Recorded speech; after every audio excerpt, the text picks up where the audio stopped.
আর dear viewers, আপনারা যারা video দেখছেন, আমি যারা রক্ত শূন্যতা রোগে ভোগে, আপনাদের সমাজে অনেক মানুষ আছে যারা সারা বছর আপনার আয়রন ক্যাপসুল খাইতে হয়। তা আসলে রক্ত শূন্যতা রোগটা কেন হয়? আপনি খাওয়া দাওয়া কম করলে হয়। আপনার পেটে যদি কৃমি থাকে, কৃমির ওষুধ না খান হতে পারে। মা বোনদের পিরিয়ডের সময় অনেক বেশি ব্লাড ভাঙলে হতে পারে, ডেলিভারির সময় অনেক ব্লাড লস হতে পারে। যাই হোক, রক্ত শূন্যতা রোগের জন্য আয়রন ক্যাপসুল তো খাবেন, আপনি খাচ্ছেন। এটার পাশাপাশি আপনি এই খাবারগুলো খেতে পারেন। 3টা খাবারের কথা বলবো। প্রথমে বলবো ড্রাগন। ড্রাগনে প্রচুর বিচি থাকে, বিচি জাতীয় খাবারগুলো খাবেন। ড্রাগন ফল, মিষ্টি কুমড়ার বিচি, সিমের বিচি, কাঁঠালের বিচি এখন প্রচুর পাওয়া যায়। তারপরে আপনি আনারের বিচি, এই বিচি জাতীয় খাবারগুলো রক্ত তৈরি করবে। এছাড়া কলা খাবেন।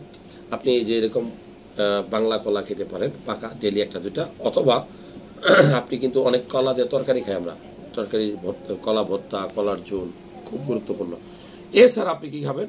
ডেইলি 2-3টা খেজুর খাবেন।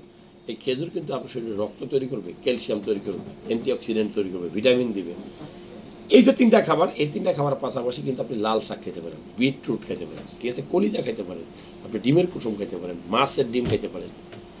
আর সবচেয়ে গুরুত্বপূর্ণ যে কচু শাক, লাউ শাক, পালং শাক, পুঁই শাক, কলমি শাক, যে কোনো সবুজ শাক সবজি আপনি খাবেন, আপনার শরীরে রক্ত তৈরি হবে।